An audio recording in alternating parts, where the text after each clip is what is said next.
بسم الله الرحمن الرحيم الحمد لله الذي أكرمنا بنعمة الإيمان والحمد لله الذي أنعمنا بنعمة الإسلام والصلاة والسلام على سيدنا محمد سيد الأنام وعلى آله وأصحابه الكرام إلى يوم القيامة أما بعد. حضرات، اللہ نے تمام انسانوں کو بے شمار نعمتوں سے نوازا ہے، مگر سب سے بڑی نعمت جو اللہ تعالیٰ شان و بندوں کو عطا کرتے ہیں اور وہ نعمت ہمیں حاصل ہے، وہ ہے ایمان کی دولت اور ایمان کی نعمت. ہر ایمان والے کو ہر وقت بار بار اس بات کا ادراک اور احساس کرنا چاہیے کہ اللہ نے کتنا بڑا احسان مجھ پر فرمایا، مجھے ایمان کی دولت عطا فرمائی، میرے مانگے بغیر، میرے سوال کے بغیر، میری درخواست کے بغیر، میرے جانے بغیر. یہ سب سے بڑا احسان اللہ کا بندوں پر ہے کہ ایمان کی دولت جسے نصیب ہوئی ہو. ایمان کی دولت ملنے کے بعد ہر ایمان والے کو یہ بات سمجھنی ہے کہ ایمان کی دولت ملتی بھی ہے اور اللہ بچائے ایمان کی دولت کبھی چھن بھی جاتی ہے. ایمان کی دولت کیسے چھن جاتی ہے؟ اس میں ایسے حالات آ جاتے ہیں جن کے نتیجے میں انسان ایمان کی نعمت کھو دیتا ہے اور کبھی انسان کو پتہ رہتا ہے اور کبھی انسان کو پتہ بھی نہیں رہتا. اللہ کے نبی علیہ الصلوۃ والسلام نے قیامت کے قریب جن فتنوں کے بارے میں پیشن گوئی فرمائی ہے ان میں سے ایک بڑا فتنہ یہی فرمایا کہ آدمی صبح کو مومن ہوگا، شام کو کافر ہوگا، شام کو مومن ہوگا، صبح کو کافر ہوگا. آپ نے ارشاد فرمایا یصبح الرجل مؤمنا ویمسی کافرا، صبح کو آدمی مومن بن کر کے اٹھے گا اور شام تک وہ کافر ہو چکا ہوگا. ایمان کی نعمت کیسے چھنتی ہے؟ اس کے مختلف اسباب میں سے ایک بڑا سبب ہے انسان کسی گمراہی کا شکار ہو جائے، کسی گمراہ انسان کا فالوور بن جائے، کسی کنفیوز کرنے والے انسان کے کنفیوژن کا شکار ہو جائے اور اس کے نتیجے میں وہ چیزیں اپنانے لگے، وہ عقیدے اپنانے لگے، اس کی وہ سوچ بن جائے جس کے نتیجے میں اس کا ایمان چھن جائے گا. آج کا زمانہ چونکہ قرب قیامت کا زمانہ ہے، اس لیے مسلسل فتنے پھیلتے جا رہے ہیں اور ان فتنوں میں سے بعض فتنے دوسرے گمراہی کے حد تک ہیں اور بعض فتنے ایسے ہیں جن کے نتیجے میں ایمان والے کا ایمان چھن جاتا ہے اگر وہ اس فتنے کا شکار ہو گیا. اس وقت ایک اہم ترین مسئلے پر جو اسی سے جڑا ہوا مسئلہ ہے گفتگو کرنے کا ارادہ ہے، اور چونکہ اس گفتگو کی جب بہت زیادہ ضرورت پڑی اور بہت زیادہ شدید تقاضے آئے تب یہ گفتگو کرنے کا عنوان اختیار کیا گیا اور اس وقت یہ ویڈیو اسی غرض کے لیے بنائی جا رہی ہے. ہمارے پڑوسی ملک میں ایک فتنہ شروع ہوا جس فتنے کو شروع کرنے والے شخص کا نام تھا ریاض احمد گوہر شاہی. اس نے ایک تنظیم بنائی سرفرشان اسلام کے نام سے اور اس کے بعد پھر گوہر شاہی کا فتنہ شروع ہوا. اس فتنے میں بے شمار وہاں کے لوگ مبتلا ہو گئے اور جو لوگ اس میں مبتلا ہوتے گئے ان کا ایمان ختم ہوتا گیا، جیسا کہ وہاں کے بے شمار علماء کا متفقہ فیصلہ اور ہر مکتب فکر کا متفقہ فیصلہ ہے کہ گوہر شاہی خود اور اس کے فالوور، اس کو ماننے والے تمام کے تمام اسلام سے خارج ہیں، مرتد ہیں اور خارجہ اسلام ہیں. گوہر شاہی نام کا شخص کوئی زیادہ پڑھا لکھا نہیں تھا. ابتدائی زمانے میں یہ کوئی میکینک کا کام کرتا تھا یا ویلڈنگ کا کام کرتا تھا اور اس کے کچھ عرصے کے بعد اس نے روح بدل دیا اور اپنے آپ کو سید کہلانا شروع کیا. حالانکہ وہ مغل خاندان کی کسی شاخ کا فرد تھا اور اس کے آبا و اجداد کشمیر کے رہنے والے تھے. بہرحال اس مغل خاندان کے فرد نے اپنے آپ کو سید کہلوانا شروع کیا اور اس کے بعد پھر ناواقف، سیدھے سادے، ان پڑھ اور توہم کا شکار کم ایمان و کمزور ایمان والے لوگوں کا اپنا فالوور بنایا، یہاں تک کہ پھر اس نے اپنے گمراہ کن عقائد بیان کرنے شروع کیے. اس کے گمراہ کن عقائد بڑے حیرت انگیز ہیں اور نہایت ہی افسوسناک ہیں، خاص طور پر ان مسلمانوں کے لیے جو مسلمان اس طرح کے گمراہ کن عقائد رکھنے والے شخص کو اپنا بہت کچھ ماننے لگے. اس کے بعد وہ دنیا سے جا چکا ہے. اب اس دنیا میں اس کی طرف سے جو اس کا نائب بنا ہوا ہے اس شخص کا نام ہے یونس الگوہر. یہ کہیں یورپین ملک میں ہے اور اس کا ایک ٹی وی چینل چل رہا ہے. اس ٹی وی چینل کے ذریعے سے وہ اپنے ان گمراہ کن عقائد کا پرچار کرتا رہتا ہے. اب آپ چند ان کے برے غلط عقائد سنیں. یہ یونس الگوہر اپنے چینل پر کلمہ پڑھتے ہوئے لا الہ الا اللہ کے بجائے لا الہ الا ریاض پڑھتا رہا اور وہ نیٹ پر موجود ہے. اسی طرح سے ریاض گوہر شاہی کو رب الارباب کہتا رہا. خود ریاض گوہر شاہی کے کفر عقائد کیا ہیں؟ کلمے میں تبدیلی کر کے ریاض گوہر شاہی نے اپنی کتاب حق کی آواز میں کلمہ لکھا لا الہ الا اللہ گوہر شاہی رسول اللہ. اسی طرح سے قرآن کریم کے بارے میں اس نے کہا کہ قرآن کریم ظاہر میں تو 30 پارے ہیں، باطن میں یہ 40 پارے ہیں اور ان 40 پاروں کا پتہ ہم کو عبادت اور ریاضت کے ذریعے پتہ چلا.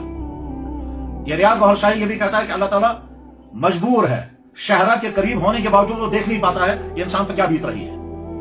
یہ ریاض گوہر شاہی کہتا ہے کہ نماز، روزہ، حج اور عبادات ان میں کوئی روحانیت نہیں. روحانیت نام ہے جب دل سے ٹک ٹک کی آواز آئے اور اللہ کی آواز ٹک ٹک کی طرف سے آئے تب یہ روحانیت آئے گی. اس کا کہنا یہ ہے کہ ایمان اور کلمہ پڑھے بغیر بھی روحانیت حاصل ہو سکتی ہے. اللہ کی پہچان کے لیے روحانیت سیکھو چاہے کسی بھی مذہب کے ہو. یعنی الفاظ دیگر وہ یہ کہنا چاہتا ہے کہ اگر کوئی اسلام کے باہر کسی اور مذہب کا فالوکار ہوگا، ماننے والا ہوگا، وہ بھی روحانیت سیکھ سکتا ہے، وہ بھی روحانیت اونچے مقام پر آ سکتا ہے۔ اس لحاظ گوہر شاہی نے اپنے بارے میں خود تو دعویٰ نہیں کیا مہدی ہونے کا، لیکن وہ یہ کہتا ہے اگر لوگ ہمیں مہدی سمجھ رہے ہیں تو لوگوں کو اتنا ہی فیض ملتا ہے جتنا وہ ہمیں پہچان پائے۔ اس کے معنی بالفاظ دیگر وہ کہہ رہا ہے کہ میں مہدی تو ہوں، مگر مہدی ہونے کی پہچان میرا دعویٰ نہیں ہے، بلکہ لوگ خود جتنا مجھ سے فیض حاصل کرتے رہیں گے اتنا ہی ان کو فیض ملتا رہے گا اور ان کو سمجھ میں آ جائے گا کہ میں مہدی ہوں۔ اس نے ایک احمقانہ دعویٰ یہ کیا کہ میری تصویر چاند میں، سورج میں، حجر اسود میں ہے، اور حجر اسود ظاہر سب مسلمان جانتے ہیں کہ حجر اسود خانہ کعبہ کے اندر لگا ہوا وہ مقدس پتھر ہے جو جنت سے آیا ہوا ہے۔ حجر اسود کے اندر اس کی تصویر، چنانچہ وہاں کے علماء نے امام حرم کو خط لکھا کہ یہاں ایک شخص نمودار ہوا ہے گوہر شاہی کے نام سے، وہ یہ کہتا ہے کہ حجر اسود میں میری تصویر ہے، اور صاحب نے کہتا ہے کہ خانہ کعبہ کے امام صاحب نے اس کی تصدیق کر دی کہ حجر اسود کے اندر گوہر شاہی کی تصویر ہے۔ وہاں کے جو باقاعدہ امام ہیں شیخ ابن سبیل، انہوں نے جواب میں خط لکھا یہاں اس نام کا کوئی امام ہی نہیں ہے جس نام کا تذکرہ آپ لوگ کر رہے ہیں، اور حجر اسود میں کہیں کوئی تصویر نہیں ہے۔ پھر انہوں نے لکھا یہ شخص دجال ہے اور فریبی ہے، ضال اور مضل ہے۔ یہ گوہر شاہی جو اب مر چکا ہے وہ یہ کہتا ہے کہ حضرت موسیٰ علیہ السلام کی قبر آپ کی جسم عطر سے خالی اور شرک کا اڈا ہے۔ ایک جگہ یہ کہتا ہے مرزا غلام محمد قادیانی تو بہت بڑا عابد اور زاہد شخص تھا، یہ کہتا ہے کہ انبیاء علیہ السلام تو اللہ کی دیدار کو ترستے ہیں اور اولیاء کو ہر وقت دیدار ہوتا رہتا ہے۔ یہ کہتا ہے کہ بھنگ اور چرس کوئی حرام چیز نہیں ہے، بلکہ یہ وہ نشے کی چیزیں ہیں جس سے روحانیت میں اضافہ ہوتا ہے۔ ساتھ میں کہتا ہے کہ علماء نے خواہ بھنگ و چرس کو حرام کر رکھا ہے۔ یہ اور اس طرح کے بہت سارے عقائد ہیں جو ان کی طرف منسوب ہیں۔ اس خطے کے تمام طبقات کے علماء نے، جن میں سب سے پہلے خانہ کعبہ کے امام محمد ابن عبداللہ سبیل رحمہ اللہ تعالی، مولانا محمد یوسف رضوانی دارالعلوم کراچی، دارالعلوم جامعہ بنوریا، دارالفتہ جامعہ فاروقیہ، دارالفتہ جامعہ اسلامیہ بنوری ٹاؤن، جامعہ رضویہ مظہر الاسلام فیصل آباد، دارالعلوم امجدیہ بنوری ٹاؤن، دارالعلوم قادریہ سبحانیہ، مدرسہ ضیاء العلوم مانسرہ اور دوسرے بہت سارے، اور جہاں انڈیا حیدرآباد کے جامعہ نظامیہ حیدرآباد سے بھی گوہر شاہی کے کافر ہونے کا فتویٰ نکل چکا ہے، اور اس کے فالووروں کے متعلق فیصلہ ہو چکا ہے کہ یہ لوگ کافر ہیں۔ یہ بات اس وقت یہاں اس لیے بیان کرنی پڑ رہی ہے کہ نہایت ہی بدقسمتی سے یہاں کشمیر میں بھی اس کے فالوور پائے گئے۔ چنانچہ کشمیر کے اس کے فالووروں میں سے ایک شخص نے باقاعدہ نیٹ پر ڈال دیا کہ ہم گوہر شاہی کو اپنا رب مانتے ہیں، اور یہ ایک شخص نہیں متعدد افراد ہیں۔ خود میری ملاقات گوہر شاہی فتنے سے میں مبتلا ایک نوجوان سے ہوئی، اس نے برسر محفل سب کے سامنے کہا کہ ہم گوہر شاہی کو حضرت عیسیٰ علیہ السلام کا پیر مانتے ہیں، وہ مرشد ہے اور حضرت عیسیٰ علیہ السلام اس کے مرید ہیں، اور جب قیامت کے قریب حضرت عیسیٰ علیہ السلام دنیا میں آئیں گے تو گوہر شاہی اس کے ساتھ ہوگا، اور ساتھ میں اس نے کہا کہ ہم نہیں مانتے کہ گوہر شاہی کی وفات ہوئی ہے۔ غرض ایک اور بھی دوسری بہت ساری باتیں جو اس طبقے کے لوگ کہہ رہے ہیں۔ اب تمام سننے والوں کو جو ہمدردی کی بات عرض کرنی ہے وہ یہ ہے کہ جو مسلمان تھے اور اس فتنے کا شکار ہو گئے، ان سے نہایت ہمدردی کے ساتھ، نہایت دل سوزی کے ساتھ اور بڑی محبت کے ساتھ یہ درخواست ہے کہ اپنے آپ کو اس فتنے سے بچائیں۔ اس کے نتیجے میں آپ کا ایمان ختم ہو چکا ہے۔ ریاض گوہر شاہی وہ تو خود مسلمان نہیں ہے، اور آپ میں سے کچھ اس کو رب مان رہے ہیں، کچھ اس کو رسول مان رہے ہیں، کچھ اس کو مہدی مان رہے ہیں، کچھ اس کو کیا مان رہے ہیں، وہ کچھ بھی نہیں تھا، اور اس کی زندگی جو ہے وہ بہت ساری گندگیوں کا شکار تھی، جیسا کہ اس کے سوانح حیات جو لکھی بھی موجود ہے اس سے واضح ہوتا ہے کہ اس کی زندگی کس طرح کے گندے کاموں میں تھی، اور ان گندے کاموں کے ساتھ اس نے زندگی گزاری ہے۔ لہذا اپنے آپ کو اسے نکالیں، توبہ کریں اور واپس ایمان میں داخل ہو جائیں۔ ریاض گوہر شاہی رب کیسے ہو سکتا ہے؟ کس قدر المیہ کی بات ہے کہ کشمیر میں ایک مسلمان گھر میں پیدا ہونے والا مسلمان فرد ایک ایسے انسان کو رب کہہ رہا ہے جو جس کو اس نے دیکھا نہیں، جو مر کر کے مٹی کا حصہ بن چکا ہوگا اور وہاں عذاب جہنم بھگت رہا ہوگا، عذاب قبر میں مبتلا ہوگا، اور یہاں کا آدمی اسے رب مان رہا ہے۔ اس نے کون سی چیز پیدا کی ہے، کون سی چیز آپ کو دی ہے جس کے نتیجے میں آپ گمراہی کے اس آخری حد تک پہنچ گئے کہ آپ اس کو رب مان رہے ہیں؟ اور وہ شخص جس نے میرے سامنے کھڑے ہو کر کے کہا کہ میں ریاض گوہر شاہی کو حضرت عیسیٰ علیہ السلام کا مرشد اور پیر مانتا ہوں۔ عیسیٰ علیہ السلام اللہ کے نبی، قرآن کریم میں حضرت عیسیٰ علیہ السلام کی حیرت انگیز پیدائش کا تذکرہ موجود ہے۔ تمام حضرت عیسائی حضرت عیسیٰ علیہ السلام کو نبی مانتے ہیں، مسلمان حضرت عیسیٰ علیہ السلام کو نبی مانتے ہیں۔ قرب قیامت میں حضرت عیسیٰ علیہ السلام دنیا میں تشریف لائیں گے، اور اس کے بعد پھر وہ تمام کارنامے انجام دیں گے جن کی پیشن گوئی جناب رسول اکرم صلی اللہ علیہ وسلم نے فرمائی ہے۔ تو عیسیٰ علیہ السلام ایک اولو العزم انبیاء علیہ السلام میں سے ہیں، اور آج ایک شخص یہ کہتا ہے کہ گوہر شاہی اس کا مرشد ہے، اس کا پیر ہے۔ اس سے زیادہ بڑی گمراہی اور کیا ہوگی؟ تو ان تمام بھائیوں سے بڑی دردمندی کے ساتھ درخواست یہ ہے کہ اس کفر کو چھوڑ دیں اور ایمان کی طرف واپس آئیں، اور اگر سمجھنے کے ارادے سے، افہام و تفہیم کے جذبے سے حق پانے کے جذبے سے کسی صحیح عالم کے ساتھ ملاقات کریں اور بحث نہیں، لڑائی جھگڑا نہیں، نرمی کے ساتھ سمجھنے کی کوشش کریں اور اپنے عقائد تفصیل کے ساتھ بتائیں، اور یہاں سے ہمدردی کے ساتھ سمجھایا جائے گا کہ کیسے وہ شخص باطل ہے، کیسے اس کے افکار غلط ہیں اور کیسے یہ سارا جہنم کا راستہ ہے۔ یہ تو ان حضرات کی خدمت میں درخواست ہے۔ اور جو بھائی ہمارے اس فتنے سے محفوظ ہیں ان سے درخواست ہے کہ وہ خود چوکنا رہیں، اپنے بچوں کو محفوظ رکھیں۔ کچھ نہیں معلوم ہے کہ آپ کے بچے کو کون آدمی کیا آ کر کے پڑھائے گا اور آپ کا بچہ کہاں سے کہاں پہنچ جائے گا۔ ظاہر ہے جو لڑکا ہم سے بحث کرنے کے لیے آیا وہ ایک مسلمان گھر میں پیدا ہونے والا لڑکا، آپ نہیں معلوم ہے اس کے باپ کی حالت کیا ہے اور اس کی خود کی حالت یہ ہے جو اس نے سامنے ہمارے سامنے بیان کی، تو ظاہر ہے اس پر کسی نے محنت کی ہے، ورنہ کشمیر کے دور دراز کے گاؤں میں اس کے پاس کون سا لٹریچر پہنچ گیا جب اس نے خود گوہر شاہی کو نہ دیکھا، نہ یونس گوہر کو دیکھا، نہ وہ پڑھا لکھا زیادہ ہے، نہ وہ قرآن پڑھا ہوا ہے، نہ وہ حدیثیں جانتا ہے، تو کسی نے تو اس کو اس کنفیوژن کا شکار بنا کر کے گمراہی میں ڈال دیا ہے۔ اس لیے اپنے بچوں کی حفاظت کی فکر کریں، کہیں ایسا نہ ہو کہ ہمارا کوئی بچہ کسی بھی کفر میں مبتلا ہو جائے۔ کفر کی جتنی اقسام دنیا میں ہیں، چاہے وہ شرک والا کفر ہو، چاہے وہ مرزائیت والا کفر ہو، چاہے وہ گوہر شاہی والا کفر ہو، یا اس کے علاوہ اور کوئی دوسرا کفر ہو، دھوکہ یہ دیتے ہیں کہ گوہر شاہی امام مہدی ہے اور ساتھ میں کہتے ہیں کیا آپ لوگ امام مہدی کو نہیں مانتے؟ جواب یہ ہے کہ یقیناً امام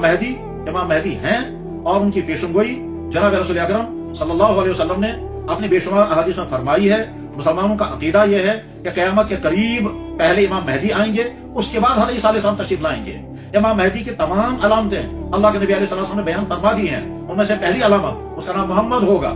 اور اس کے والد کا نام عبداللہ ہوگا، ان کے والدہ کا نام آمینہ ہوگا، وہ قریش کے خاندان کے ہوں گے، ان کی زبان میں ہلکی سی لکنت ہوگی، وہ سرخ اور سفید چہرے والے ہوں گے، مدینہ طیبہ میں پیدا ہوں گے، خانہ کعبہ کا طواف کرتے کرتے ان کو لوگ پہچان لیں گے اور اس بعد ان کی خدمت میں درخواست کریں گے کہ آپ تو امام مہدی ہیں۔ پہلے وہ انکار کریں گے، لیکن جب بار بار لوگ تقاضا کریں گے اور ابدار سامنے آ کر کے اور امت کے صلاح سامنے آ کر کہیں گے آپ ہی امام مہدی ہیں اور آپ کے اندر وہ ساری علامتیں پائی جا رہی ہیں، پھر امام مہدی رحمہ اللہ تعالیٰ امت کا سارا نظام اپنے ہاتھ میں لیں گے، اور اس کے بعد پھر اس وقت مسلمانوں کے حالات بھی انتہا مشکلات والے ہوں گے اور مسلمانوں کے خلاف چاروں طرف سے یلغار چل رہی ہوگی، پورے عالم میں کفر پھیل چکا ہوگا، مظالم عام ہوں گے، یہاں تک امام مہدی رحمہ اللہ تعالیٰ ایک لمبا سفر کر کے ملک شام پہنچیں گے۔ بیت المقدس کے قریب دمشق مشہور شہر ہے، دمشق کے اندر جو جامع مسجد ہے، اس جامع مسجد کے سفید مینارے پر حضرت عیسیٰ علیہ السلام کا نزول ہوگا، اور وہ حدیثوں میں موجود ہے کہ حضرت امام مہدی تمام نمازیوں کو لے کر کے مسجد میں انتظار میں ہوں گے فجر کی نماز پڑھنے کے لیے۔ ابھی نماز کھڑی نہیں ہوئی ہوگی کہ مینارے سے آواز آئے گی، حضرت عیسیٰ علیہ السلام کو فرشتے اتار کر کے مینارے پر رکھیں گے، حضرت عیسیٰ علیہ السلام نیچے تشریف لائیں گے، ان کے جسم پر دو زرد رنگ کی چادریں لپٹی ہوئی ہوں گی اور وہ ایسے ہوں گے جیسے ابھی غسل کرنے سے غسل کر کے باہر تشریف لائے ہوں، پانی کے قطرے ان کے جسم سے ٹپک رہے ہوں گے، اور سیڑھی لائی جائے گی، حضرت عیسیٰ علیہ السلام دنیا میں تشریف لائیں گے، پھر امام مہدی امامت کریں گے، امامت کے بعد حضرت عیسیٰ علیہ السلام امت کی باغڈور اپنے ہاتھ میں لیں گے، اور پھر نظام آگے چلے گا یہاں تک کہ دجال کا قتل حضرت عیسیٰ علیہ السلام کے ہاتھوں باب لد پر ہوگا، اور باب لد اس وقت اسرائیل کا مشہور شہر ہے۔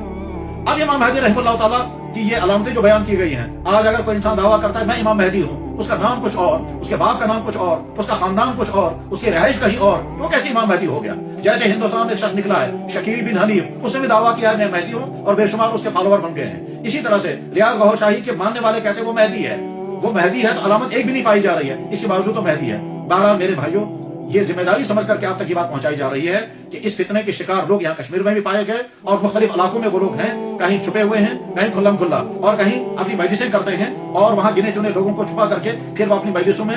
کیا کیا کرتے ہوں گے یہ تو وہی جانیں گے۔ لیکن یہ بات اس لیے عرض کی جا رہی ہے کہ کہیں ایسا نہ ہو کہ اللہ نے جو ایمان کی دولت ہمیں عطا فرمائی ہے، حضرت سید عبد الرحمن بلبل رحمہ اللہ تعالیٰ رحمتاً واسعہ، حضرت شاہ ہمدان رحمہ اللہ تعالیٰ رحمتاً واسعہ، اور ان کے ساتھ آنے والے وہ سادات کرام اور ان کے ساتھ آنے والے وہ تشریف لانے والے وہ اولیاء کرام جن کے ذریعے سے کشمیر کے لوگوں کو ایمان اور اسلام کی دولت مل گئی، آج اس طرح کے بہروپیے اور اس طرح کے دھوکہ دینے والے افراد کے ہاتھوں ہمارا ایمان چھن نہ جائے۔ اللہ کرے ہمیں اپنی ایمان کی قدر اور اپنی ایمان کی حفاظت کی فکر ہو جائے، اور جو بھائی گمراہی کا شکار ہو گئے ہیں اللہ ان کو ایمان کی دولت بھی واپس عطا کر دے، وہ پھر واپس دائرے اسلام میں داخل ہو جائیں اور اس فریب سے اپنے آپ کو نکال لیں، اور جو مسلمان بھائی محفوظ ہیں اللہ تعالیٰ آئندہ ان کی حفاظت فرمائے۔ اس سلسلے میں کتابیں چھپ چکی ہیں اور یہاں سری نگر میں بھی اس بارے میں کتاب موجود ہے۔ جن حضرات نے اس گوہر شاہی اور اس کے ماننے والوں کے متعلق کفر کا اعلان کر دیا ہے ان کے نام میں نے عرض کر دیے، اور مزید تفصیلات کے لیے آپ حضرت مولانا سعید احمد جلال پوری کی کتاب ہے دور جدید کا مسلمہ کذاب یعنی گوہر شاہی،